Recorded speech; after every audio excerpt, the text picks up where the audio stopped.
Hello Srijita, hello পরমদা। আজকে আমরা তোমাদের আপকামিং ছবি কিল বিল সোসাইটি নিয়ে কথা বলবো। এবং সেই ছবিটার, দেখো, যেটা প্রথম ছবিটা ছিল হেমলক সোসাইটি, সেই ছবিটা যখন মুক্তি পায় তখন ক্লাস 8-এ। আচ্ছা। সবার আগে একটুখানি কনটেক্সটটা বোঝাতে হবে যে আমি অ্যাকচুয়ালি হেমলকের ফ্যান, এবং হুম। আমার মতন যারা বয়সে রয়েছে তারা সেই সময়টাতে যখন 7-8-এ পড়ে বা 9-এ পড়ে সবে সবে প্রেম ভালোবাসাটা একটু বুঝতে পেরেছে। সেই সময় হেমলক ওয়াজ মানে different level, at different level. এবং সেই ছবিটার যে গানটা এখন অনেক রাত, মানে আমরা সেটা খাতায় লিখে রাখতাম, টিভিতে শুনে খাতায় হুম। লিখে রেখে মুখস্থ করেছি। সেইখান থেকে আমি আসছি, এবং আজকে যখন কিল বিল রিলিজ করছে, হুম। আমার বিশ্বাস আমার কিছু যে সংশয় রয়েছে হুম। ছবিটাকে কেন্দ্র করে, কিছু হুম। প্রশ্ন, যেটা কিরকম হবে ওটা কিরকম হবে, এটা অনেক দর্শকেরই রয়েছে। হুম। এবার আমার 3টে সংশয় রয়েছে, আমি একটা একটা করে আসছি। হুম। প্রথম যেটা, সেটা হচ্ছে যে যখনই তুমি দেখবে লাস্ট 5 বছর যেহেতু প্রচন্ড বেশি সিকুয়াল ব্যবসা করছে বা ফ্র্যাঞ্চাইজি হুম। ছবি ব্যবসা হুম। করছে, হুম। প্রচুর পরিমাণে হচ্ছে, এবং হুম। সেই হুম। হুম। ছবিগুলো কিন্তু খুব যে মানে প্রথম ছবিটার যে স্ট্যান্ডার্ড সেটা ম্যাচ করতে পারছে তা নয়। হুম। এবার যখনই কিল বিল হচ্ছে, কিন্তু ব্যবসা সফল হচ্ছে। কিন্তু ব্যবসা সফল হচ্ছে। হুম। এবার কিল বিল যখন হচ্ছে তখনই একটা ভয় লাগছে হেমলকের ফ্যান হিসেবে, হুম। যে যদি প্রথম ছবিটার মতো না হয়। এবং আমার বিশ্বাস এই ভয়টা অনেকেরই থাকবে। হুম। তো তোমাদের এইটা নিয়ে কি মনে হয়, যে কারণ একটা তুলনা দেখো, মানে অতি না চাইলেও করে ফেলবে। না, না, না, অতি স্বাভাবিক এই ব্যাপারটা, এবং সেটা কোনো অসুবিধা নেই। মানে মানে যেটা, আমরা তো চুনোপুটি, আমরা তো কোন ছাড়, আমরা তো মানে কিছুই নই।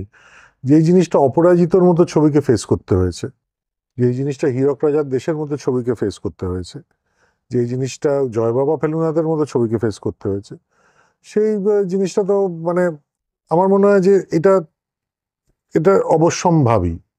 আমরা হালের যে সিকোয়েন্স গুলো হয়েছে সেখানেও আমরা দেখেছি সেম থিং। হামি টু এটা ফেস করেছে। হ্যাঁ, বেলা শুরু এটা শেষ করেছে, ফেস করেছে। সো সিকুয়েল হলেই এটা হবে। কিন্তু সেই ভয়ে আমরা যদি সিকুয়েল কেন করে মানুষ, এই ক্ষেত্রে কেন করে আমি তোমায় বলতে পারি। এই ক্ষেত্রে সিকুয়েল করার ইচ্ছে ছিল বলে করে। ইচ্ছে ছিল কি করে বুঝি, কারণ আমরা হেমলকের শেষ দৃশ্যে দেখি যে ও আরেকটা নতুন কেস নিয়ে ও সেকেন্ড হুগলি বিচে চলে যায়। তার মানে কি, আনন্দ করে জার্নিটা চলতে থাকে। এবং সেই চলতে থাকা জার্নিকে আমরা 13 বছর পর আনছি কেন? যে আমরা শুধু সিকুয়েল করার জন্য সিকুয়েল করছি না। যদি করতে তো তাহলে আমরা গরম থাকতে থাকতে বা টাটকা থাকতে থাকতে, কাল্ট থাকতে থাকতে বা হিট থাকতে থাকতেই করে দিতাম। কিন্তু আমরা এত বছর পরে করছি কারণ আমাদের মনে হয়েছিল যে যেহেতু এটা কাল্ট, সেটার আনার পেছনে একটা শৈল্পিক, একটা প্রপার গল্পের বা প্লটের ট্রিগার থাকা দরকার। জাস্ট করবো বলে করে দিলাম এরম নয়, বা ব্যবসা সফল হয় বলে করে দিলাম সেরম নয়। তো সেই গল্পের জন্য আমাদের 13 বছর অপেক্ষা করতে হয়েছিল, তারপর সেটা হচ্ছে। এবার এই গল্পটার নিজস্ব মাধুর্য আছে, এই ছবিটার নিজস্ব ব্যাপ্তি আছে, নিজস্ব পরিসর আছে। এবার সেই পরিসরে দেখা যাক হয় কি হয় না। অনেক অনেক ক্ষেত্রে তো সিকুয়েলটা প্রিকুয়েলের থেকেও, মানে আগে অরিজিনাল ছবিটার থেকেও বেটার হয়। অনেকে বলে লাগে রাহো মুন্না ভাই নাকি মুন্না ভাই এমবিবিএস এর থেকেও বা বেটার। গডফাদার পার্ট 2 হতে পারে, কারেক্ট। দৃশ্যম 2 হতে পারে। সো দুটো, আমি বলছি দুটোই হতে পারে। সো কোনটা হবে আমরা জানি না। কিন্তু আমরা তো ওইভাবে, আমি অ্যাটলিস্ট ওইভাবে ছবি প্ল্যান করি না। আমি তাগিদ থেকে করি, এবং আমার তাগিদ বহুদিন ধরেই তাগিদ আনন্দকরের সাথে দেখা করব, আনন্দকর আবার কথা বলবে, আনন্দকর আবার হাসবে, খেলবে, ভালোবাসবে, বাঁচবে বা মরবে, কে জানে। তো এবার কথা হচ্ছে যে এই জিনিসটার তাগিদ থেকে কিন্তু কিল বিল সোসাইটি বানানো, কাজে ওই তুলনাটা আমাদের মাথা থেকে সরিয়ে কাজ করতে হবে। আচ্ছা, আরেকটা যেটা সংশয়ের জায়গা, যে হুম। যখন ছবিটা শেষ হয় হেমলক সোসাইটি, হুম। কোথাও একটা পূর্ণতা পেয়ে যাক আনন্দ, এবং তার সঙ্গে সঙ্গে মেঘনা, এই দুটো চরিত্রের যে প্রেমটা, ভালোবাসাটা, সেটা প্রত্যেকটা দর্শক চাইবে, এবং সেটা কোথাও একটা ব্যথা দিয়ে, দুঃখ দিয়ে ছবিটা শেষ হয়, যে মিল হলো কি হলো না। এবার সেটা সেকেন্ড পার্ট যখন কিলবিল হচ্ছে, সেখানে আমরা দেখতে পাচ্ছি যে পূর্ণা সেই ক্যারেক্টারটার সঙ্গে আনন্দ করার একটা সম্পর্ক গড়ে উঠেছে। তো সেই ভালোবাসার জায়গাটা যেহেতু পূর্ণতা পাচ্ছে না, আবার একটা নতুন ভালোবাসা আসছে। যারা মেঘনার ফ্যান, হুম। তাদের একটা খারাপ লাগতে পারে যে আনন্দকর অন্য একটা, সেই পূর্ণতাটা পেলুই না, আবার অন্য একটি মেয়ের সঙ্গে তার একটা প্রেম ভালোবাসা গড়ে উঠছে। হুম। তো ও মানে, মানে সেই খারাপ লাগাটা, হ্যাঁ। এটা তো জীবন। আমাদের কত প্রেমই তো পূর্ণতা পায় না। তা বলে কি আমরা থেমে যাই? সে তো যাই না, রাইট? আমরা এগিয়ে যাই। আমরা আমরা আমাদের আমাদের কতজনের প্রথম প্রেমের সঙ্গে আমাদের ফাইনালি আমরা সেটেল ডাউন করি বা বিয়ে হয়, বা হয় না তো। আমরা আমাদের কত সম্পর্ক, লম্বা লম্বা সম্পর্ক, দীর্ঘস্থায়ী সম্পর্ক ভেঙে যায়। তারপর আমরা সম্পূর্ণ অন্য আরেকটা মানুষের কাছে আশ্রয় পাই, বা তার সঙ্গে তাকে বিয়ে করি, বা তার সঙ্গে থাকি, বা তার সঙ্গে প্রেম করি, বা লিভ ইন করি। সো আমার মনে হয় যে এটা জীবন, এবং এই জীবনের এই এই এই নিয়মটা, এটা মেনে নেওয়াই ভালো। আনন্দকরের সঙ্গে মেঘনা সরকারের কিছু হয়নি বলে সারা জীবন আনন্দকর ভালোবাসা পাবে না, বা কারোর কারোর সঙ্গে পরিপূর্ণতা পাবে না, এইটা আমার মনে হয় আনন্দকরের সঙ্গে সেটা অন্যায়। আর মেঘনার রেফারেন্স কি মানে এই ছবিতে থাকবে নাকি একেবারেই থাকবে, থাকবে না? থাকবে। আর মানে এই ছবির জন্য কোয়েল মল্লিকের ভাবনা চিন্তা এক্সকিউজ মি, হ্যাঁ সরি। কোয়েল মল্লিকের ভাবনা চিন্তা এই ছবির জন্য কখনো ছিলই না।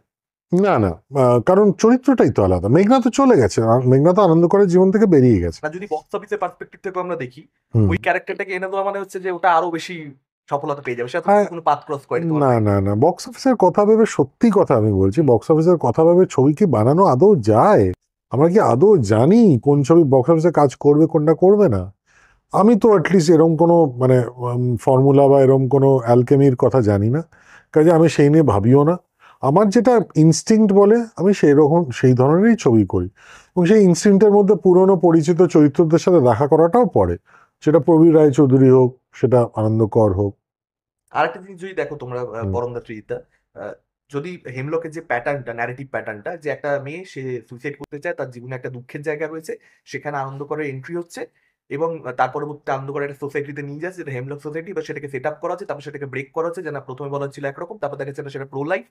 এবার এখানেও সেই প্যাটার্নটা পুরোটা ফলো করা হবে কিনা সেটা আমরা জানি না, কিন্তু ট্রেলার দেখে, টিজার দেখে, গান দেখে বোঝা যাচ্ছে কিছুটা তো ফলো করা হবে অ্যাটলিস্ট শুরুর দিকটা। হুম, এবার যখন ওরকম একটা সোসাইটির ব্যাপারে হেমলকে মানুষ জানতে পারছে, সেটা ইটসেলফ একটা শখ।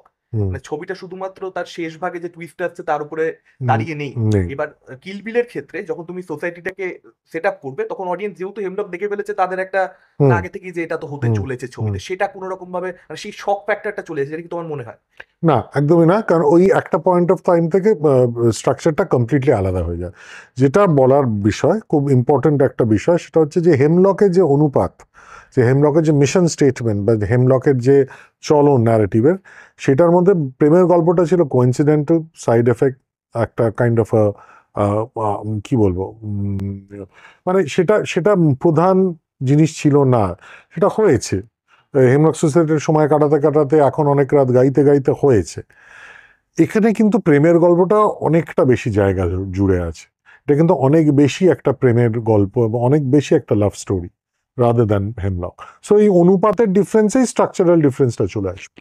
আচ্ছা, পরমদার কাছে জানতে চাইবো এবং সৃজিতা, দুজনের কাছে জানতে চাইবো যে 12 বছর আগে যখন তোমরা একসঙ্গে হেমলকে কোলাবোরেট করেছো, সৃজিতদা সেই সময় এবং সৃজিতদা এখন কতটা বিবর্তন, এবং পরমদার অ্যাজ অ্যান অ্যাক্টর কতটা বিবর্তন সৃজিত? তুই একবার অনেকক্ষণ বললি, তা অবশ্যই। ওটা বলেই বিবর্তন বিবর্তনের সঙ্গে একটা পরিবর্তনও লুকিয়ে থাকে বিবর্তনের মধ্যে, তো সেটা সবারই হয়েছে, সবারই হয়। আমিও একটা মানুষ হিসেবে চেঞ্জ করেছি, একজন শিল্পী হিসেবে চেঞ্জ করেছি। আহ, অনেক উত্থান পতন, আরো অনেক অভিজ্ঞতার মধ্যে দিয়ে যখন মানুষ যায়, তখন তাদের ভিতর থেকে অনেকগুলো পরিবর্তন হতে থাকে। সেই পরিবর্তন বা সেই বিবর্তনটা কিন্তু আমরা মানে শুধু আমাদের মধ্যে দিয়ে নয়, আমরা কিন্তু এই চরিত্রটার মধ্যেও দেখতে পাচ্ছি। মানে আনন্দকর কিন্তু এমনি এমনি মৃত্যুঞ্জয়কর হয়ে যায়নি, রাইট? তারও তো জীবনে 13টা বছর কেটেছে, সেও তো তার পারিপার্শ্বিক পৃথিবীটাকে সম্পূর্ণ বদলে যেতে দেখেছে, তাই জন্যই তার কোথাও জীবন দর্শনে একটা বদল এসেছে, পরিবর্তন এসেছে। তার কারণ সেই বিবর্তনটার মধ্যে দিয়ে গেছে, তো সেই বিবর্তনটার মধ্যে দিয়ে আমিও গেছি। আমারটা সৃজিত বলবে, সৃজিতেরটা আমি বলতে পারি। আহ আহ, সৃজিত যেহেতু প্রচুর ছবি বানিয়েছে এই এই গত 13টা বছরে, সেই কারণে একটা আমি যেটা দেখেছি ভেমলকের সময় সৃজিতের যে মানে সৃজিত প্রচন্ডভাবে অ্যাপারেন্টলি মানে দৃশ্যত ভীষণ প্যাশনেট ছিল, মানে আহ, একটা জিনিস তৈরি করা নিয়ে। তো সেটা বলাই বাহুল্য, সেই কাজ, একটা কাজ যখন মানুষ মানে বছরে 4বার করে করে, তো তখন সেটা তো চলে যায়, মানে সেই দৃশ্যত প্যাশনেট বা হাইপার হওয়াটা তো চলে যায়। আহ, তো সেটা অবভিয়াসলি থিতিয়ে গেছে, মানে ফিল্ম মেকিং যে প্রসেসটা, যে ক্রাফটটা, সেটা তো ও প্রত্যেক দিন এখন মানে প্রত্যেক বছর 4-5বার করে করে, রাইট? তো সেই জন্য ওটা অনেকটাই থিতিয়ে গেছে। So he takes it A lot easier than before. সেটা হয়েছে। কিন্তু যেটা আমার মনে হয়, যেটা মাঝখানে আমি সব জায়গাতে এটা বলি যে মাঝখানে কিছু ছবিতে দেখতে পাচ্ছিলাম না সুজিতের আর কি, যেটা আমার মনে হয় আমি গত 3-4টে ছবি যাবত আবার আস্তে আস্তে দেখবো যে এই দৃশ্যত মানে অ্যাপারেন্টলি কি হচ্ছে, একটা লোক ঠান্ডা হয়ে যাচ্ছে না আরো হাইপার হয়ে যাচ্ছে বয়সের সঙ্গে, সেটা একটা দিক। আর একটা হচ্ছে কিছু জিনিস, কিছু সিড, কিছু বীজ আমরা বীজের জন্যে মানুষকে পছন্দ করি, মানে বা তার কাজকে পছন্দ করি, সেই জিনিসগুলো মাঝখানে কোথাও একটুখানি ডাইলিউট হয়ে যাচ্ছিল বলে আমার মনে হচ্ছে। যেটা আমার মনে হয়, আমি যেটা ধরো আমি যদি রাফলি বলি, পদাতিক অনওয়ার্ডস আবার সেটা যেন দেখা যাচ্ছে কোথাও একটা, যে সেই একটা অদম্য রোমান্টিকতা, রোমান্টিকতা মানে শুধু রোম্যান্স বলছি না, প্রেম বলছি, রোমান্টিকতা, হ্যাঁ, সেইটা আহ, একটা কোথাও আহ, শত ক্যালকুলেশন, শত হিসেব নিকেশ, সুজিত যথেষ্ট ক্যালকুলেটিভ একজন মানুষ, কিন্তু তার মধ্যেও কোথাও একটা আহ, কোথাও একটা খুব আসলে একটা খুব স্বপ্নীল স্বপ্ন দেখা একটা মানুষ। এইগুলো কিন্তু সৃজিতের মানে আদত ট্রেট, যেটা সৃজিতকে সৃজিত তৈরি করেছে বলে আমার মনে হয়। এইটার সঙ্গে একটা অসম্ভব শার্প মাইন্ড আর কি, হ্যাঁ, সেইটা কোথাও একটা for the last 3-4 films I think আমি অন্তত ব্যক্তিগতভাবে আবার ফিরে আসতে দেখেছি, এবং সেটা আমার মনে হয় আমাদের সকলের জন্য খুব ভালো খবর। আর পরম আমি আমি যদি বিবর্তনের কথা বলি, I think he is matured as a person, he is become much more efficient multitasker, যেটা খানিকটা হয়তো circumstantially he is been pushed into, but he is managed it really well. এবং ও ম্যাচিওর শুধু মানে কাজের ক্ষেত্রে আমি বলছি না, ওভারঅল আমার মনে হয় যে ও আগে অনেক সহজে একটু ইয়ে হয়ে যেত, ঘেঁটে যেত বা ঘাবড়ে যেত। এখন ওর মধ্যে একটা আনফ্ল্যাপেবল জিনিস এসছে। মানে আমি যেহেতু ওর জীবনের অনেক ঘটনা জানি এবং অনেক রিভার্সালস জানি, আমি সত্যি কথা বলছি, মানে আমি ওর মতো কুল কাম অ্যান্ড কালেক্টেড অনেক ক্ষেত্রেই থাকতে পারতাম না। সেই যেই রিভার্সালগুলোর কনটেক্সটে আমি বলছি কথাটা, সেটা দেখে আমি খুব মানে আমি অবাক মুগ্ধতায় ওর দিকে তাকিয়ে দেখি যে ও এত কিছু করছে। ইটস অলমোস্ট লাইক অনেকগুলো বল একসাথে জাগল করছে, এবং করছে পুরো ব্যাপারটা একটা ধরো কার্নিশের ওপর দাঁড়িয়ে 20 তলা বিল্ডিং এর, এবং সেটা করার সময় কিন্তু বলগুলো পড়ছে না হাত থেকে। এইটা আমার কাছে একটা দারুণ লার্নিং, এবং আই থিঙ্ক ফ্যান্টাস্টিক, মানে it's something to learn from. এই যে একটা আনফ্ল্যাপেবল, একটা কাম, একটা যে হ্যাঁ ঠিক আছে, এটা প্রবলেম হয়েছে, এই প্রবলেমটা এইভাবে সলভ করবো, এই প্রবলেমটা ওইভাবে সলভ করবো, এইটা এই আচ্ছা তোমার এই ডেটটা লাগবে, আচ্ছা ওই মামাটা, আচ্ছা ওকে, হ্যাঁ। এই যে পুরো মাল্টিটাস্কিংটা, এইটা আই থিঙ্ক ইটস মানে I have seen him over the years, এইটা এই মুহূর্তে দাঁড়িয়ে হি ইজ মানে টেরিফিক অ্যাট দ্যাট। তো সেটা একটা খুব positive change, I have to say. খুবই খুবই ইন্টারেস্টিং। আর অ্যাজ অ্যান অ্যাক্টার আমার মনে হয় ওর যে ডিরেক্টোরিয়াল সত্তাটা না, সেটা আরো অনেক বেশি বিকশিত হয়েছে এখন, because is working with diverse genres. তো ওর যে কোনো সিচুয়েশনে একটা অ্যাক্টারের কি করা উচিত বা কি হওয়া উচিত পারিপার্শ্বিক, এই ব্যাপারে ওর অনেক ওর ওর ওর বক্তব্য বা ফিডব্যাকগুলো অনেক বেশি ওয়েল থট আউট, অর্গানিক, এবং খুব খুব ইউজফুল। অ্যাকচুয়ালি আমার জন্য খুব ইউজফুল, আই ওয়ার্ক এই লাস্ট কয়েকটা অনেক ছবি একসাথে আমরা কাজ করলাম। So yeah, I think he's really evolved in a very, very matured, creative, and even otherwise a human being. Koushani প্রসঙ্গে এই প্রশ্নটা দুজনকেই করছি যে একজন অ্যাক্টর কখনো খারাপ হয় না, খারাপ হয় পরিচালক। এই যে একটা কথা আমরা শুনতে পাই, এইটার সঙ্গে কি তোমরা একমত যে অভিনেতা যখন খারাপ না, performance দিচ্ছে, না না, দুটোই খারাপ হয়, পরিচালক খারাপ হয়, অভিনেতা অভিনেত্রী খারাপ হয়। খারাপ হয়। এই মানে অনেক কিছু মানে একজন, সরি আমি আগে উত্তর দিতে মানে একজন অভিনেতা তো মানে একজন অভিনেতাকে না মানে 3টে জিনিস সামলাতে হয়। একটা হচ্ছে তার যত যাই করো না কেন, সে আলটিমেটলি কিন্তু তার চিত্রনাট্য এবং তার পরিচালকের দাস। কাজী তাকে ওই প্রথম অন্তরায়টা সেটা নিয়ে কাজ করতে হয়। 1 নম্বর সেটা সে কিন্তু কোথাও গিয়ে তার স্বাধীনতাটা কিন্তু ফাইনালি গিয়ে একটা এক্সট্রিম অ্যাবসলিউট স্বাধীনতা সে এনজয় করে না, এটা মাথায় রাখতে হয় তাকে। 2 নম্বর হচ্ছে তাকে অভিনয়ের একটা খুব বুদ্ধিগত টেকনিকগত দিক হয়, হ্যাঁ, যেটার সঙ্গে আলো, ক্যামেরা, লাইন মুখস্থ করা, লাইন মনে রাখা, এইগুলো জড়িয়ে আছে আর কি, হ্যাঁ। আহ, এক জায়গায় দাঁড়ানো, পায়ে পেরেক পুঁতে দাঁড়ানো, মানে একটা যদি সাধারণ লোককে ক্যামেরার সামনে দাঁড়াতে বলি, আমি যেহেতু অনেক নন অ্যাক্টরদের দিয়ে অভিনয় করাবার অভিজ্ঞতা আমার আছে, প্রত্যেকদেরও আছে, হুম। হ্যাঁ, মানে তারা প্রথম কথা হচ্ছে তারা এক জায়গায় দাঁড়াতেই পারে না, মানে ঠিক আছে, হ্যাঁ, কেননা সাধারণ মানুষ এক জায়গায় ছটফট করে, মানে সাধারণ মানুষ, এর একটা টেকনিকগত দিক আছে।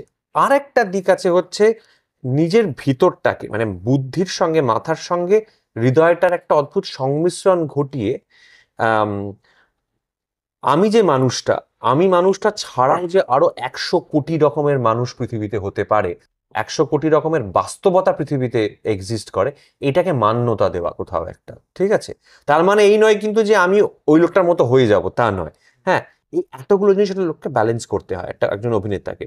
তো এটা না বলাই বাহুল্য, এটা সবাই এক ইয়েতে পারে না। কারোর রেগুলেটরে 6 থাকে, ফ্যানের রেগুলেটরে কারোর 2 থাকে, কারোর 4 থাকে, হ্যাঁ, এটা বলে লাভ নেই, ঠিক আছে? সো সেটাই আমি বলবো অভিনেতা। না অ্যাকচুয়ালি এই প্রসঙ্গে জিজ্ঞাসা করছি যে মানে এরকমটা বলা হয় যে ভালো পরিচালক হলে, ধর সৃজিতদার ছবিতে আমরা দেখি যে যারা হয়তো সেরকম ভাবে ভালো অভিনয় করেন এটার জন্য হয়তো খ্যাত নন, বা বুঝেছি। ভালো পরিচালক ভালো অ্যাক্টিং বের হ্যাঁ, করবেন। তার মানে হচ্ছে না ওই অভিজ্ঞতাটার মধ্যে দিয়ে সেই যে অভিনেতা বা অভিনেত্রীটি, তার কিন্তু আমরা বলি পরিচালক অভিনেতা বা অভিনেত্রীকে দিয়ে ভালো অভিনয় করিয়ে নিলেন। এটা খুব আপ্তবাক্য একটা, এটা খুব শুনতে খুব সহজ, মানে আমরা সিম্পলিফাই করে বলিও কথাটা। আসলে কিন্তু ওই অভিজ্ঞতাটার মধ্যে দিয়ে ওই অভিনেতা অভিনেত্রী বা অভিনেত্রীর মানুষ হিসেবে একটা বদল হয়েছে ওই ওই ওই এক্সপিরিয়েন্সটার মধ্যে দিয়ে। আদারওয়াইজ এই মানে সরি সরি মানে পার্ডন মাই মানে মানে রেফারেন্স বা এক্সাম্পল, মানে গাধা পিটিয়ে ঘোড়াটা হতো না আর কি, ঠিক আছে? তার কিন্তু মানুষ হিসেবে তার সে একটা নতুন দিক দেখতে পেয়েছে। আদারওয়াইজ সে এবং এটা তার হয়। ক্ষেত্রে সে যে নিজের সাথে হতে দিচ্ছে সেটাই ভালো সেটাই অভিনয়, ভালো অভিনেতা হওয়ার লক্ষণ, এক্স্যাক্টলি। হ্যাঁ, এবং সেটাই ভালো অভিনেতা। মানে মানে মানে অভিনয় মানে যে শুধু হোয়াট ইউ আর ডুইং না, what you are letting others do to you is also good very acting. Important, very very important. মানে সে যে খুলে দিচ্ছে নিজেকে, যে হ্যাঁ আমাকে তুমি পরিবর্তন করো, আমার ভেতরটাকে দুমড়ে মুচড়ে দাও, আমাকে মানুষ হিসেবে নতুন একটা দর্শনে বিশ্বাস করতে শেখাও, সেটা কিন্তু একজন ভালো অভিনেতার জন্য প্রথম রেকুইজিট আর কি। আমি আমি দেখছিলাম তোমাদের একটা সাক্ষাৎকার যেখানে কৌশানী বলছিলেন যে বিভিন্ন এরকম দুর্বল জায়গা রয়েছে তার, বা খারাপ মেমোরিজ রয়েছে যেগুলো ট্রিগার করেছে তুমি অ্যাকচুয়ালি পরিচালক হুম হিসেবে। হুম অ্যাবসলিউটলি। ইনফ্যাক্ট প্রথম যেদিন আমরা বসেছিলাম তার আগেই কাজটা শুরু হয়ে গেছিল, কারণ আমি ওর সাথে কথা বলছিলাম, ওর সবচেয়ে দুঃখের সময় কি সেটা জিজ্ঞেস করেছিলাম, তখন ও মার মৃত্যুর কথা বলে। তারপর পরবর্তীকালে যখন আমি বসেছি, আমরা তিনজন কথা বলছি, তখন দেখলাম পরমও কিন্তু ওকে জিজ্ঞেস করছিল যে হ্যাঁ ওই সময়টা কি হয়েছিল কিছু। তার মানে অ্যাজ এ ডিরেক্টর আমরা দুজনেই জানি যে Koushani as a person is a very happy and a prosperous and a smiling and মানে ভেরি পজিটিভ একটা একটা মানুষ, ঠিক আছে? এবার পূর্ণা আইচ আনফর্চুনেটলি তার একদম ডায়ামেট্রিক্যালি অপোজিট। তার জীবনে মানে বিভৎস বাজে ঘটনা ঘটছে, সে ধ্বংস হয়ে যাচ্ছে প্রায়। এবার এই দুটোকে ইমোশনালি এক জায়গায় আনতে হলে আমার তো একটা রেফারেন্স পয়েন্ট লাগবে। সেটা টেকনিক্যালিও মেকানিক্যালিও করা যায়, কিন্তু সেটার জন্য তোমার বছর পর বছরের টেকনিক্যাল প্রশিক্ষণ লাগে, যেটা কৌশানীর নেই। কৌশানী তো বেসিক্যালি যেই ধারার ছবিতে অভিনয় করেছে সেই ধারার ছবির অভিনয়ের যে পিচটা, সেই পিচে তো এই জিনিসটা আসে না, বা ও সেরকম রোলও এরকম চরিত্রও আগে পায়নি। তো সেইটা ওকে মেন্টালি ওর ব্যক্তিগত যন্ত্রণার রেফারেন্স পয়েন্ট দেওয়ার জন্য আমার একমাত্র ওর জীবনটাই ছিল, ওর জীবনের রেফারেন্স পয়েন্টই ছিল। তো সেখান থেকে ও আবার, এটাই আমি বলছি, এখানে ও যদি নিজেকে শাট অফ করে দিত তাহলে কিন্তু ভালো অভিনয়টা করতে পারতো না, ও কিন্তু করেনি। ও খুব সাহসী হয়ে নির্ভীক হয়ে ওর নিজের সবচেয়ে গভীর যন্ত্রণার জায়গাতে হাত ডুবিয়ে সেখান থেকে পূর্ণা আইচে চোখের জলটা তুলে এনেছে। এইটাই কিন্তু ভালো অভিনয়, এবং এটা করেছে কৌশানী।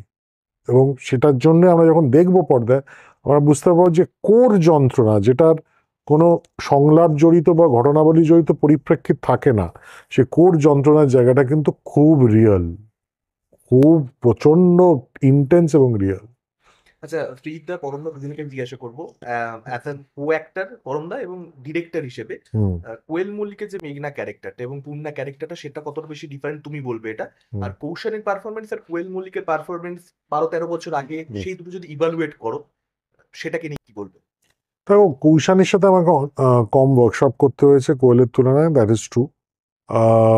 তার একটা খুব বড় কারণ হলো কোয়েল ওয়াজ আ সুপারস্টার ওয়েন শি, মানে কোয়েল স্টিল ইজ, টলি কুইন বলে আমরা ডাকি ওকে ইয়ার্কি মেরে, আর ও খুব এটা নিয়ে মজা করে।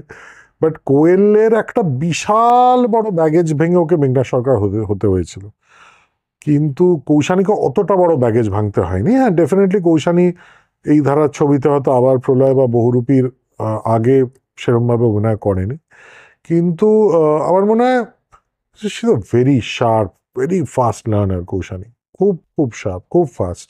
সো আমি তো খুব খুব এনজয় করেছি working with Koushani. As a co actor ও বেটার বলতে পারবে। হ্যাঁ মানে আমার মনে হয় যে মানে ওইটি আমি একটু আগে সুজিতের সঙ্গে অন্য একটা ক্ষেত্রেও আলোচনা হয়েছিল যে কোয়েল যে সময় হেমলক করেছে তার আগের বাণিজ্যিক বাংলা ছবির অবস্থা এবং কৌশানী যে অবস্থায় কিলবিল করছে তার আগের 10 বছরের বাংলা বাণিজ্যিক ছবির অবস্থার মধ্যে আকাশ পাতাল ফারাক আছে।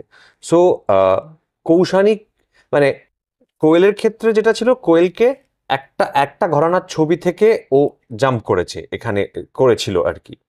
ওয়ারাস কৌশানী অ্যাকচুয়ালি কোনো ঘরানার ছবি করেনি, কোনো বিকজ সে অর্থে দেখতে গেলে বাণিজ্যিক বাংলা ছবির কোনো ঘরানা এই মুহূর্তে নেই, মানে ছিল না। মানে 2016-তেও শুরু করেছে কাজ করা। মানে ও প্রথম বলবো যে মানে আমরা যেটা সুজিত বললো যে আবার প্রলয় থেকে we started taking notice of the actor Kaushali. তার কারণটা কি? তার কারণ তার আগে যে ছবিগুলো করছিল সেগুলো মানে হচ্ছে ছবিগুলো, কিন্তু তার কোনো নির্দিষ্ট না, আমার অন্তত মনে হয়েছে তার কোনো নির্দিষ্ট টার্গেট অডিয়েন্সও নেই, এবং যদি বা কোনো থেকে থাকে সেই অডিয়েন্স রিসিভ করছিল না ছবিগুলো, অ্যাজ সিম্পল অ্যাজ দ্যাট। কোয়েলের ক্ষেত্রে কিন্তু তা না। কোয়েলের ক্ষেত্রে আমরা যখন হেমলক শুট করছি সেই সময়েতেও ওর সাম্প্রতিকতম যে বাণিজ্যিক ছবিটা রিলিজ করেছিল 100% লাভ বলে, সেটা সুপারহিট একটা ছবি এবং মজার, তাতে কোয়েলের নাচটা প্রচন্ড মজার এবং জিৎ আর কোয়েলের একটা আমরা র্যাপ পার্টিতে নেচেছিলাম হ্যাঁ এই ম্যাচটা। একটা ইনক্রেডিবল কেমিস্ট্রি দুজনের সবটা ছিল আর কি।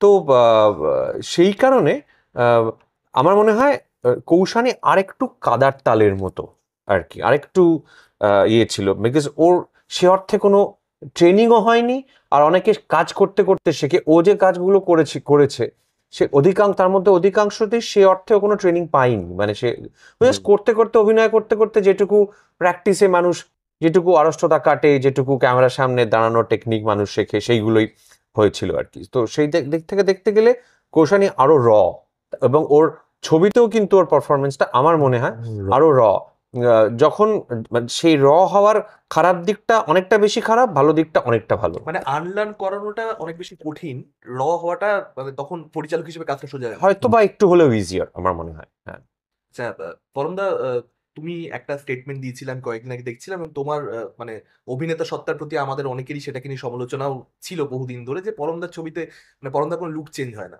একই লুক নিয়ে পরমদা কাজ করে, এবং তুমিও এটা আমি দেখলাম যে তুমি এটা অ্যাকনলেজ করেছো, এবং সেটা সুযোগ তুমি এই ছবিটাতে পেয়েছো। তো অ্যাকচুয়ালি কি সুযোগ কম আসে, নাকি সেটা করবার সুযোগ তৈরি হচ্ছে না কারণ বাংলা ফিল্ম ইন্ডাস্ট্রিতে অপারেট করলে এটা পসিবল না, কারণ বছর 3টে ছবি করতে হচ্ছে? হ্যাঁ মানে দ্বিতীয়টা মেনলি আমার মনে হয়। আর তাছাড়া আমাকে খুব কম মানে এরকম লোকে মানে অফার করেছে এরকম রোল বাংলাতে অন্তত, যেখানে আমার লুক আমূল পরিবর্তন করে ফেলার সুযোগ এসেছে। আমার ক্যারিয়ারের গোড়ার দিকে একটা হয়েছিল কালের রাখাল বলে একটা ছবিতে, হ্যাঁ, তারপর সুজিতেরই দু একটা ছবিতে সেই সম্ভাবনাটা দেখা দিয়েছে। 22শে শ্রাবণ বা হেমলকে লুক চেঞ্জ করার অতটা সুযোগ বা ইয়ে ছিল না। চতুষ্কোণের মতো একটা ছবিতে সেই সুযোগটা দেখা দিয়েছে। সত্যি বলে সত্যি কিছু নেই মতো ছবিতে সে প্রচন্ডভাবে সেই দেখা দিয়েছে, এবং কিলবিলে দেখা দিয়েছে। সো জুলফিকার, হ্যাঁ হ্যাঁ ওটা না মানে এমন একটা দুর্বিষহ মানে স্মৃতি, কারণ ওই উইকটায় না মানে 15-16-20 দিন পর থেকে ওটার মধ্যে না পোকা এবং পাখিতে বাসা বাঁধতো। হ্যাঁ, সেটা পরে ঘুরতে হতো, তো স্মৃতিটাকে দূরে সরিয়ে রাখতে চাই। হ্যাঁ যাই হোক, হ্যাঁ জুলফিকার, হ্যাঁ রাইট, অফ কোর্স। তো সেটা সুযোগটা বারবার, সেটা সত্যি কথা, সেটা সেই সেই সম্ভাবনাগুলো কিন্তু সুজিত তৈরি করে দিয়েছে বারবার আর কি। এবার আর তৃতীয় একটা জিনিস আছে, একটা খুব বড় ফিচার যেটা নিয়ে মানুষ অনেক পরীক্ষা নিরীক্ষা করতে পারে, সেই ফিচারটার ক্ষেত্রে আমার একটা প্রতিবন্ধকতা আছে, সেটা হচ্ছে চুল। হ্যাঁ, আমার চুলটা একটা কোকড়া ঠাসা চুল, হ্যাঁ, এটা ঝড়েও নড়ে না, ঠিক আছে? হ্যাঁ, এবার লোকে চুলটা মানে সোজা চুল হয়ে লোকে উল্টায় পাল্টায় মানে কাটে এরকম ওরকম করে আর কি, এইদিকে সিধু করে ওদিকে সিথি করে, ব্যাক ব্রাশ করে, সামনে আনে, হোয়াটএভার কিছু একটা করে, সোজা করে, কোথাও বাঁকা করে। আমারটা কিছু করা যায় না, দ্যাটস আ প্রবলেম। তো সেই জন্যই আমার মনে হয় যে এবার আমরা ঠিক করেছি ওই চুলটা কি রাখবো। পরমদা, তুমি অ্যাকচুয়ালি শ্রীদার সঙ্গে অনেক ছবিতে কাজ করেছো এবং এতগুলো ছবিতে যখন কাজ করছো তখন কাজটা কি মানে সোজা হয়ে যায় নাকি কোথাও একটা কঠিন হয়ে যায়, কারণ একসঙ্গে এতগুলো ছবিতে কাজ করছো এবং সেখানে কোথাও একটা ডিরেক্টর মানে ডিরেক্টরের চাওয়াটা তুমি হয়তো গেস করে নিচ্ছ যে এইটা সৃজিত দা লিখেছেন মানে এইটা সে চাইছে, হ্যাঁ। এবং তখন তারপরে তোমরা দেখছো যে সেম পেজে হয়তো বা শুটে গিয়ে নেই, সেটে গিয়ে হয়তো কোথাও না একটা না অ্যালাইন করছে। না না না, সেটা হয় না, একদম হয় না। আমি বলবো সোজা হয়ে যায়। আমার মানে অভিনেতার জন্য বা অভিনেতা পরিচালক এই যে র্যাপোটা, এটা যদি এই লেভেলে হয় এতগুলো কাজ করা থাকে, মানে কাজ করার পর তাহলে কিন্তু সেটা সত্যি সত্যি সোজা হয়ে যায়। সেই সোজা হয়ে যাওয়ার একটা অন্য কঠিন দিক আছে, সেই দিকটা দুফলা। একটা হচ্ছে যে মানে এতটাই প্রত্যাশা তৈরি হয়ে যায় বা এতটাই বোঝাপড়া তৈরি হয়ে যায় যে একটা খুব কঠিন জিনিস করার পরও কোনো উত্তেজনা থাকে না। তো তখন তারপরে মানে পরিচালকের দিক থেকে সেরকম কোনো উত্তেজনা থাকে না, অভিনেতার দিক থেকে সেরকম কোনো উত্তেজনা থাকে। তার ফলে মনে হয় কি কিছু করলাম নাকি নাকি খুব খাজা হলো ব্যাপারটা, মানে এটা ইভ্যালুয়েট করার জায়গাটা থাকে না। মানে যদি মানে একটা আমার কাছে যেরকম, আমি একটা উদাহরণ দিচ্ছি তোমাকে। আমি সুরাঙ্গনাকে আমি চিনি অনেক দিন, ছোটবেলা থেকে। ও আমার ক্যামেরার সামনে আমার নিজের পরিচালনায় অভিনয় করেছিল প্রথমবার 2018 সালে জি5 এর একটি ওয়েব সিরিজে। তারপর সুরাঙ্গনার একটা এভলিউশন ঘটেছে, আমি তো সেটা জানতাম না। হ্যাঁ, এবার আমি যখন পর্ণসবরীতে একটা পজেসড মানুষের চরিত্রে when I was ডিরেক্টিং হার, আমি না মানে ও যখন ওটাও করতে আরম্ভ করলো, আমি কিছুক্ষণ না মানে আমার মুখ দিয়ে কথা সরেনি আর কি, বিকজ আমি ওটা এক্সপেক্টই করিনি। হ্যাঁ, ওর কাছ থেকে। হ্যাঁ, মানে আমার সাথে মিডল স্টাম্প উড়ে গেছিল দেখে আর কি, যেটা এই সুরঙ্গনা এইটা কি করে করছে, মানে এটা হয়েছিল। তাতে একটা ওরও উত্তেজনা হয়, আমার উত্তেজনা হয়। বাট যদি এতটাই যদি একে অন্যের চেনা হয়, ওরমই একটা জিনিস করলে আলো না, হ্যাঁ আচ্ছা খুব ভালো, চল চল let's move on to the next part, এরকম হতো আর কি। এইটা একটা সিরিজের সঙ্গে যেটা আমার হয় খুব রেগুলার, এটা একটা আমাদের মধ্যে একটা সমস্যা। আর একটা সমস্যা আমার ধারণা, যদি এমন কোনো অভিনেতা থাকে ছবিতে, আহ, সহ অভিনেতা, যিনি প্রথমবার কাজ করছেন শীতের ছবিতে, সিকিউরিটি। বা এরকম আরো কোনো পরিচালকের ছবিতে যার সঙ্গে আরেকজন অভিনেতার এরম র্যাপও আছে, তাদের পক্ষে it can be little intimidating, because যেটা এক্ষেত্রে কৌশানীর হয়েছে প্রচন্ড আর কি, প্রচন্ড। যে মানে আমাদের কিন্তু সাংকেতিক কিছু ভাষায় কথা হয় মানে, এবং ওইখানে সময় তো কথাও হয়নি।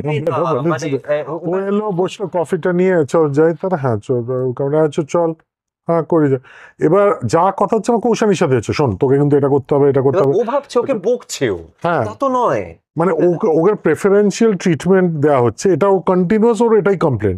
তুমি তো পরমদাকে কিচ্ছু বলো না, তুমি তো পরমদাকে কিচ্ছু বলো না। আমি ওকে এটা বলতে পারি যে পরমদাকে আমি যখন বলতাম তখন তো জন্ম হয়নি, আমরা তখন থেকে বলা বলিটা শুরু করেছি, তাই এখন আর আমার আলাদা করে কিছু বলার নেই। এমনি তোমার র্যাপো রয়েছে যে তুমি বকাঝকা করো সেখানে। না, সেটা ভালো, সেই রেপুটেশনটা ভালো, সেটার জন্য লোকে পাঠটা মুখস্থ করে আসে, আমার অনেক কাজ বেঁচে যায় তার জন্য, ঠিক আছে।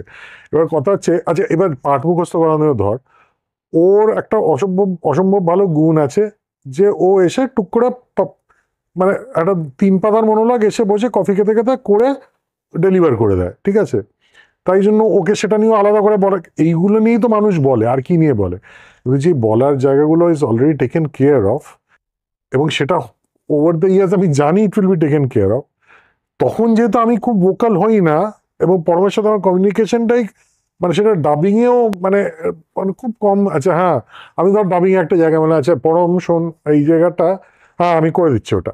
এবার কোন জায়গাটা কি করছে, কোনটা কি কারেকশন, তৃতীয় ব্যক্তির পক্ষে বোঝা অসম্ভব। এবার আমার দিকে এরকম পেছনে তাকায়, বলছো? তারপর বাইরের দিকে তাকায়, তারপর যেটা কি কথা হচ্ছে, বাট বোঝাপড়াটা ওইখানেই চলে মানে গেছে। একটা টেকের পরে শুধু দিল এখানে আনলাম যে হ্যাঁ ওটা ওখানে, এটা কৌশানীর পক্ষে এটা কি বলছে, মানে এটা ভাষাটা কি, এরা কোনখানে বলছে ওখানে ওইটা করে দেবো, ওটা ওইটা রেফারেন্স, তো কিসের রেফারেন্স, মানে কি ভাষা এটা। এইটা লোকজনের খুব মানে ইয়ের, এবং তাই জন্য কি হয় মাঝে মাঝে আমাকে ওকে মিছিমিছি বকতে হয়, মানে জাস্ট বকতে হয় টু টেল এভরিওয়ান যে বস না না ও প্রেফারেন্সিয়াল ট্রিটমেন্ট পাচ্ছে না, ওকে আমি বকছি, হয়েছে শান্তি, আমি বকেছি, আমি পরমকেও বকেছি, now let's continue with life. So এইটাও করতে হয়, মানে দ্য থিং ইজ, মানে এটা মানে সেটাই আর কি, মানে ভালো দিক খারাপ দিক যাই যেভাবেই দেখিস না কেন। আচ্ছা, আমরা শুনেছিলাম যে কিল বিলে অ্যাকচুয়ালি মিমি চক্রবর্তীর থাকার কথা ছিল, হুম হুম। চুম্বন দৃশ্যে তার একটা অসুবিধা ছিল যে কারণে ছবিটা সে করেনি, এইটা কি সত্যি কথা? না না, এটা পার্শিয়ালি সত্যি কথা। মিমি চক্রবর্তীর করার কথা ছিল, ইয়েস। চুম্বন দৃশ্যে তার অসুবিধা ছিল, ইয়েস। সেই চুম্বন দৃশ্যের কথা শুনে আমার কাছ থেকে টাইম চেয়েছিল যে আমি একটু বাড়িতে কথা বলে নিজে ভেবে চিনতে করে তোমায় জানাবো। এই যে জানানোর পিরিয়ডটা এটা একটু বেশি লম্বা হয়ে গেছিল। So by the time she came back, আমার মেসেজও আছে, সে বলছে যে না আমি এখন মেন্টালি প্রিপেয়ার্ড, আমি এখন I have resolve whatever doubts I had, এবং আমি ready, I will do this. তো by that time we had already contacted Koushani, because আমাদের ডেডলাইনের ব্যাপার ছিল, ওর অন্যান্য প্রজেক্ট ছিল, সেটার জন্য আবার ওর ন্যাড়া হওয়াটা ওয়াজ লিঙ্কড, সো সব কিছু মিলে ওই টাইমের ব্যাপারটা ক্লিক করেন। আচ্ছা, জিদ্দা তার ক্যামিও ছিল, আমরা হুম। দেখেছি হেমলকে, এবং সেটা খুব ছোট্ট এবং খুব ইম্পর্টেন্ট একটা সিনে। রাইট। ওরকম একটা সিনে যে অ্যাকচুয়ালি একজন সুপারস্টারের সেখানে আবার ক্যামিও হচ্ছে, এটা ভাবা যায় না। হুম ওটা ওটা কি তখন তোমার কখনো মনে হয়েছে যে ওই সিনটাতে মেঘনা যেটা ফিল করছে এবং হুম যে জিনিসটা রিসিভ করে আনন্দ করার থেকে সেখান থেকে বেরিয়ে হেঁটে আসছে, হুম। সেখানে কি স্লোমোটাও কোথাও একটা দরকার ছিল ওই শটটাতে? সেখানে কি তুমি জিদ্দার এন্ট্রি করাচ্ছ? না, ওখানে স্লোমোটা দরকার ছিল গানের জন্য। হুম। ফিরিয়ে দেওয়ার গান যেটা তখন ঢোকে গানটা, সেই গানের ট্রিটমেন্টের জন্য স্লোমোটা ইম্পর্টেন্ট ছিল, এবং সেটার সাথে এটা খুব ভালো একটা একটা সমাপতন হয়েছে যে এখানে স্লোমোতে মানে কাঞ্চন ছুটে আসছিল না, জিৎ ছুটে আসছিল, সেইটা একটা খুব ইম্পর্টেন্ট অ্যাডেড টু দ্য ইয়ে। না আমি বলছি না কাঞ্চনকে স্লোমোতে ছুটলে ভালো লাগে না, সেটা আমি বলছি না, অত ভালো লাগে, কিন্তু জিতকে বোধ হয় মার্জিনালি বেটার লাগে। তো শ্রীময়ী মাইট সরি সিময়, সরি গাঞ্জন, হ্যাঁ, তো যাই হোক, কিন্তু সেখানে সেটা সমাপতন। অ্যাকচুয়াল স্লোমো করার ইয়েটা ছিল, ইনফ্যাক্ট স্লোমোটা গোয়েলের ওপরও ছিল অনেকটা, মানে থ্রু আউট দ্য সং। এবং আমরা সেখানে জিতকে সুপারস্টার হিসেবে পেয়েছিলাম, এখানে কি আমরা অঙ্কুশকেও সেরকমই একটা, যে সেও একজন স্টার হিসেবে পাবো। মানে একটা মেটা ব্যাপার এই ছবিটার মধ্যে তার সেক্ষেত্রে। ইয়েস ইয়েস, এটা একটা মেটা ব্যাপার আছে। আচ্ছা পরন্ত, তুমি কিছুক্ষণ আগে যেটা আমি কোয়েশ্চেনটা করতে চাইছিলাম, যে তুমি কিছুক্ষণ আগে তোমার হেয়ার স্টাইল নিয়ে বলছিলে, তো তোমার এই যে গ্লামারটা, মানে আমি বলছি আমরা 15 বছর আগে তোমাকে যেভাবে দেখেছি তোমাকে আজও সেভাবেই দেখছি, কিছুই বদলাইনি। এটা কি তোমার মনে হয় যে তোমার যে অ্যাক্টিং কেরিয়ার, সেখানে সবাই আমি দেখেছি অনেক অভিনেতারা বলে যে ওই 50-এর দোরগোড়ায় গেলে তখন বোধহয় মানে আরো কোথাও একটা অ্যাক্টিং করা সুবিধাজনক হয়ে যায়, অনেক ইন্টারেস্টিং রোলস পাওয়া যায় এবং সেখানে মানে ক্রাফটটা আরো খোলে। তো সেটা তোমার এই যে গ্লামার, সেটা কোথাও একটা বাধা হয়ে দাঁড়াচ্ছে? হ্যাঁ, চেহারাটা একটু অন্তরায় হবে আর কয়েক বছর পরে। এখনো যেটা হচ্ছে যে মানে এখনো সুবিধে স্পেসে আছি, যে মানে বয়সের তুলনায় কচি পাট অফার করা হয় আমাকে। অবলীলাক্রমে মানে 32-33 বছর বয়সী লোকজনের চরিত্রের অফার আমার কাছে আসে, এবং আমি সেটা মাঝে মাঝে সানন্দে গ্রহণও করি। কিন্তু আমার মনে হয় যে আরো বছর 7-8 পরে, যখন কিনা আমার বয়সটা 50 জাস্ট পেরোবে, বা তখন একটু আমার মনে হবে যে এবার একটু মানে একটু কিছু মানে আর একটু অন্যরকম কিছু দেখি নাকি, এরকম একটা আর কি। আর মানে দেখা যাবে সেটা কি, আগে থেকে তো ভেবে লাভ নেই। তবে হ্যাঁ মানে আবার ইউ নেভার নো, জানো তো, মানে এরকমও হয় যাদের অনেক দিন অবধি চেহারায় কোনো বয়সের ছাপ পড়ে না, যখন পড়ে তখন খুব তাড়াতাড়ি পড়ে, খুব শার্পলি পড়ে, সেটাও হতে পারে। এটা একটু না না, বল। আমি অ্যাকচুয়ালি তোমার বয়সের ছাপ পড়া না পড়া নিয়ে প্রশ্ন করছি না, বলছি কখনো কি মনে হয় যে আহ, অনেক রোলস তুমি হয়তো, যেটা ধরো তোমার গ্লামার আছে বলে তুমি যেরকম অনেক ইয়ঙ্গার ভার্সন প্লে করতে পারছো, ইয়ঙ্গার ক্যারেক্টার, হ্যাঁ আমি ইউর রাইট, মানে এটা এরকম হয়েছে আমার সঙ্গে। আমি নাম বলতে পারবো না, মানে নাম বলবো না। মানে একজন ভীষণই ইম্পর্টেন্ট পরিচালক, তার একটি ছবিতে, এবং সেটা বাংলা ছবি না, সেটা হিন্দি ছবি। তো তিনি ভীষণভাবে চেয়েছিলেন আমি তার ছবিতে মুখ্য পুরুষ চরিত্রটা করি। হ্যাঁ, এটা লুক সেটও হয়েছিল এবং রাদার লুক টেস্টও হয়েছিল। এবার তিনি বললেন যে না রে, মানে এটা তো তোকে না কোনোভাবেই, মানে সেই মানে সঙ্গের অভিনেত্রী যিনি ছিলেন আর কি, তার থেকে না এই লোকটাকে অন্তত বছর দুয়েকের বড় দেখাতে হবে আমাকে, বাট তুই ওর থেকে সত্যি সত্যি বছর দুয়েকের বড়, বাট তোকে দেখতে করতে ছোট লাগছে, চুল ফুল পাকা করেও সেটা ছোট লাগছে আর কি। হ্যাঁ, তো সেটা সেটা সমস্যা হয়ে দাঁড়ায়, সেটা মাঝে মধ্যে সমস্যা হয়ে দাঁড়ায়। কি আর করা যায় বলো, মানে সবটা তো নিয়ে তো আর থাকা যায় না কি। হ্যাঁ হ্যাঁ। আচ্ছা, সৃজিত দা, তুমি হুম। ইভেন্ট ফিল্মের কথা আমাদের গত সাক্ষাৎকারে বলছিলে যে Right. অনেক ইভেন্ট ফিল্ম এখন প্রচন্ড পরিমাণে ব্যবসা করা শুরু করেছে, হুম। এবং তাছাড়া ফ্যামিলি ড্রামা ছবি, event film, horror comedy, family drama.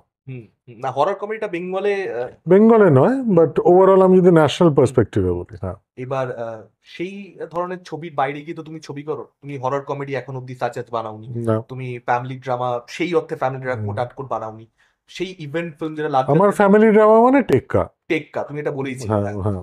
এবং যেটা একদম লার্জার দেন লাইফ ছবি, তোমার আমার মনে হয় যে মানে যদি একদম লার্জার দেন লাইফ বলতে যেটা পাবলিক বোঝে সেই অনুযায়ী যদি বলি, দশম অবতার is my closest to larger than life. এবার সেই ধরনের ছবি যখন তুমি করছো না, বা ধরো পরমদা যখন একটা পুজো রিলিজ দিচ্ছে, সেটা একটা বৌদি ক্যান্টিন হচ্ছে, তো তোমাদের দুজনের কি মনে হয় যে এই রাত তোমার আমার, বৌদি ক্যান্টিন, বা তুমি যে ধরনের ছবি করছো, পুজোতে খাদান ব্যবসা করলো, আমরা দেখলাম ক্রিসমাসে বহুরূপী ব্যবসা করলো, এবার যেদিকে আবার ট্রেনটা যাচ্ছে সেখানে তোমাদের ছবি রিলিজ করা এবং ক্ল্যাশে জয়লাভ করা, এটা একটু ডিফিকাল্ট হতে চলেছে। হ্যাঁ, কিন্তু ক্লাসে জয়লাভ না করে তো কোনো ক্ষতি নেই। মানে ধরো বহুরূপী ভার্সেস টেক্কা, টেক্কা যে বহুরূপীকে টেক্কা দিতে পারেনি, তাতে তো আমার মনে কোনো অসুবিধা নেই, কারণ টেক্কা তো বাই ইটসেলফ সুপারহিট। এবার দ্য থিং ইজ, এবার আমি আমার আমার পোশাক, আমার মাউন্টেনিয়ারিং গিয়ার চুজ করে, আমি আমার মতো গগলস, আমার জামা কাপড়, আমার জুতো নিজের মতো চুজ করে যদি এভারেস্টে না যেতে পারি, আমি যদি কাঞ্চনজঙ্ঘা বা কেটুতে থাকতে হয় আমার তো কোনো ক্ষতি নেই। কিন্তু আমি অন্য কারোর গগলস বা অন্য কারোর জামা কাপড় পরে এভারেস্টে যেতে চাই না। আমি আমার মতো ছবি করতে চাই। সেটা যদি এভারেস্ট হয় এভারেস্ট, যেমন 2023-এ সেটা এভারেস্ট ছিল। দশম অবতার তো রক্তবীজকে বিট করে 2023-এ was the biggest blockbuster. So সেটা হয়েছিল, কিন্তু সেটা আমি নিজের টার্মসে করেছিলাম যে ভাই লার্জার দ্যান লাইফ করবো, কিন্তু তাতে হিন্দু মিথোলজি থাকবে, যেটা সিরিয়াল কিলিং থাকবে, তাতে বিষ্ণু, 10 অবতার, সংস্কৃত শ্লোক, অজয় চক্রবর্তী সব ইনারা সব থাকবেন। এটা আমার লার্জার দ্যান লাইফের রান্নার এরা হলো ইনগ্রেডিয়েন্ট। এবার সেই ইনগ্রেডিয়েন্ট দিয়ে 2023-এ হয়েছে, 2024-এ হয়নি। আবার 2025-এ আমি পুজোয় আসছি না, কারণ আমি দেবকে বলেছিলাম যে কোনটা আসবো, দেব বলেছিল লহ গৌরাঙ্গের নাম রেখে তুমি ডিসেম্বরে এসো। এবার ডিসেম্বরে হয়তো লহ গৌরাঙ্গের নামে প্রচন্ড ভালো ব্যবসা করবে, হয়তো 1 নম্বর হবে বা হবে না। ইন ইদার কেস লহ গৌরাঙ্গের নাম রে যা হওয়ার হবে। অন্য কারোর নাম তো আমি নিচ্ছি না, আমি তারই নাম নিচ্ছি যেই নামটা আমি নিতে চাই। সো আমি অন মাই ওন টার্মসের হ্যাশট্যাগটা কিন্তু ভুলে গেলে চলবে না। তাতে 2-3 কোটি যদি কম আসে বক্স অফিসে, সুপারহিট হলো, কিন্তু সবচেয়ে বড় ব্লকবাস্টার হলো না, তাতে আমার কোনো ক্ষতি নেই। সবসময় বক্স অফিসে ক্ল্যাশে জেতাটাই যে তোমাদের ইন্টেনশন, সেটাই বলছি না, আমি বলছি শোজ পাওয়া ডিফিকাল্ট হয়ে যায়। ধরো একটা বৌদি ক্যান্টিনের মতন ছবি নিয়ে তুমি আসছো, শোজ পাওয়া একটুখানি ডিফিকাল্ট হয়ে যায়। হ্যাঁ, তো শোজ পাওয়া যদি ডিফিকাল্ট হয়, তাহলে সেই আমার ছবি যে কটা শো ডিমান্ড করে, এক্সিবিটাররা তো সেটা বোঝে, মানে এটা তো এক্সিবিটারদের। একটা কথা বলবো, মানে আমার মনে হয় এটা না পুজো টু পুজো চেঞ্জ, মানে ইভেন্ট টু ইভেন্ট চেঞ্জও করে। মানে তোমাকে অনেস্টলি বলছি, ধরো আমি এখনো মনে করি 2022-এ পুজোর সময় বৌদি ক্যান্টিন নিয়ে আসা ওয়াজ আ কোলোসাল মিস্টেক বলে আমার মনে হয়, ঠিক আছে? তার কারণটা কেন বলছি পুজো টু পুজো চেঞ্জ করে, তার কারণটা হচ্ছে 2021 অব্দি কোভিড ছিল, 2021-এর পুজো অব্দি 50% অকুপেন্সিতে চলতো। 2021-এ পুজোতে যে দুটি ছবি হিট করেছিল, সে দুটি ছবির নাম হচ্ছে প্রথম 1 নম্বর হচ্ছে গোলন্দাজ, আর 2 হচ্ছে বনি, আমার বানানো একটি ছবি, 50% অকুপেন্সিতে। 2022 হচ্ছে প্রথম সম্পূর্ণ মুক্ত দুর্গাপুজো, ঠিক আছে?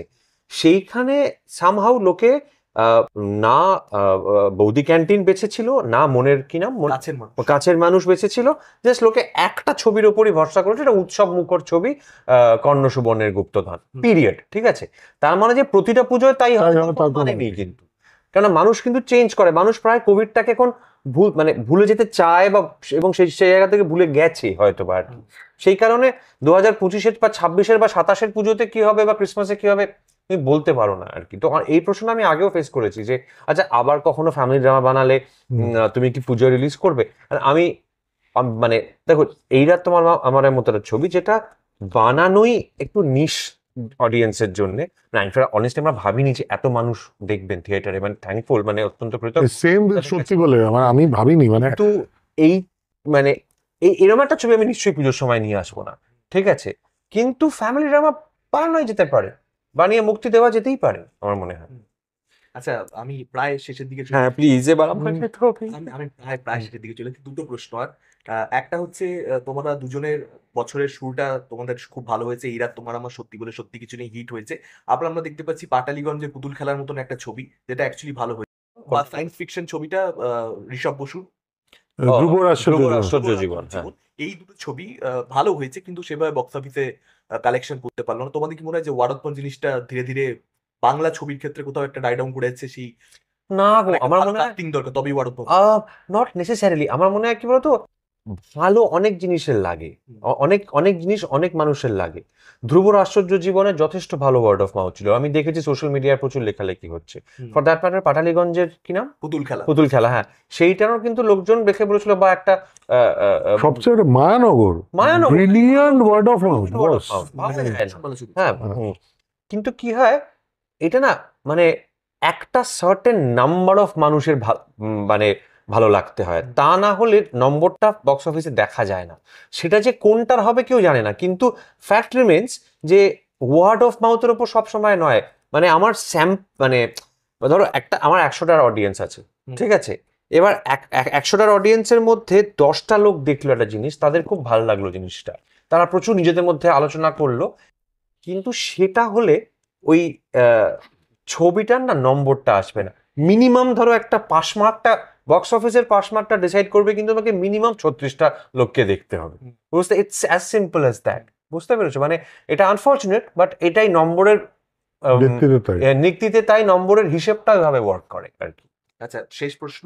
অপর্ণা সেন এবং অঞ্জন দত্ত, তুমি ডিরেকশন দিলে, সৃজিত দা ডিরেকশন দিয়েছো, তাদের সঙ্গে কোলাবোরেট করার প্রসেসটা কি, ডিরেক্টর হিসেবে তাদের সঙ্গে তোমার কিভাবে কাজ করছে যদি বল? প্রথমত তো অপর্ণা সেনকে এটা বোঝানো যে সব ভালো ডায়লগ অঞ্জন দা পায়নি। এই যে ক্রাইসিসটা, এটা রিনাদি প্রথম, এটা এক যে ছিল রাজায় আমাকে ট্রু ফের তুই সব পাঁচ লাইন অঞ্জনকে দিচ্ছি, আমি না রিনাদি তোমার যথেষ্ট পাঁচ লাইন আছে, but it's a dream come true, of course, মানে গোজ উইথাউট সেই। আমি যেই দুজন মানুষকে অ্যাসিস্ট করে সিনেমা বানানো শিখেছি, তাদেরকে অভিনেতা হিসেবে পাওয়া, ইটস ইনক্রেডিবল। আমার রিনাদিকে আমি দুটো ছবিতে পেয়েছি, অঞ্জনদাকে তারও বেশি, 3টে ছবিতে পেয়েছি। সো ইনক্রেডিবল, দুজনকে একসাথে পাওয়াটা কিন্তু ইজ আ ডিলাইট। মানে ধরো রিনাদি একটা ইয়ে হচ্ছে, অঞ্জন বাজে মনিটরে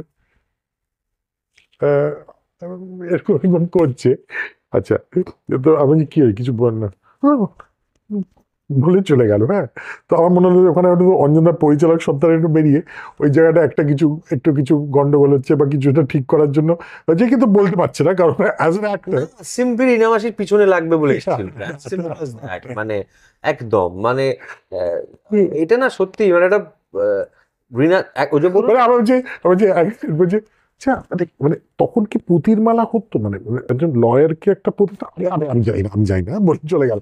এবার শ্রাবণীদিকে দিও, তুই বাবাকে ভালো করে কস্টিউমটা করেছে, কেন অঞ্জন বলছে পুতির মালা, এটা কি আর মানে দে আর আ ডিলাইট, মানে ইটস লাইক, মানে খুব খুব মজার। মানে আমার ক্ষেত্রে সমস্যাটা অন্য ছিল। এটা হচ্ছে রিনামাসি বলেছিল অঞ্জনের আমাকে একদিকে বলছে শোনো, অঞ্জন না হলে কিন্তু আমি ছবিটা করবো না, পরের দিন বলছে আমি অঞ্জনের সঙ্গে পাঠ করবো না।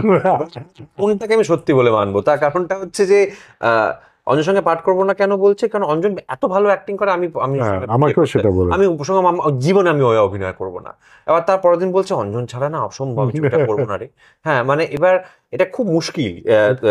আর বাট আমি আমার ছবির ক্ষেত্রে বলি, যেহেতু আমার কাছে একটা ছোট্ট লাক্সারি ছিল যে যেহেতু ওই দুটো মানুষকে নিয়েই ছবি, মানে আর কোনো যেহেতু অ্যাক্টর নেই, সেই কারণে আমার পূর্ণ মনোযোগটা আমি ওই দুজনের প্রতি দিতে পেরেছিলাম, এবং ওদের সঙ্গে বসে প্রথমে সোহাগ মাসির মতো করে ওয়ার্কশপ করে, তারপর আমার মতো করে ওয়ার্কশপ করে, দুটোর মধ্যে অনেক ইয়ে আছে।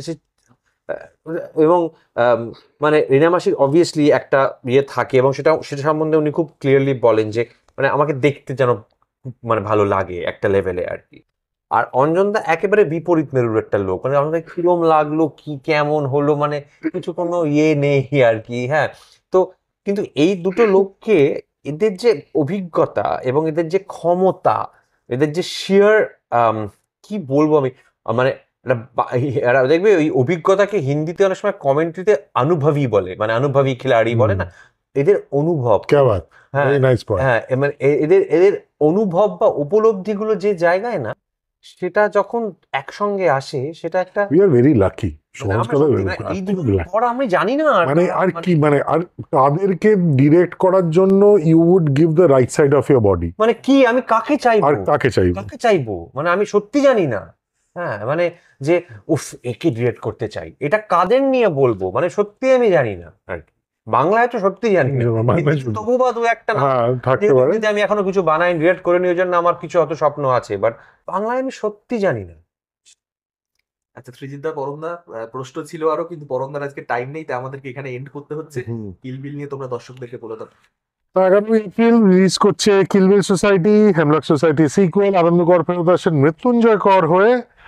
Angel of life is now the Angel of death. এবার দেখা যাক কি হয়, কারণ পূর্ণা আইচ, কৌশানী মুখোপাধ্যায় তার জীবনে কিভাবে মৃত্যুঞ্জয় কর এসে পুরো ব্যাপারটাই পাল্টে দেয়, সেটা আমরা দেখবো 11 তারিখ। যেই ভালোবাসা আমরা পেয়েছি হেমলকে, প্লিজ সেই ভালোবাসা দেবেন এবং please make Killbill society success. Thank you.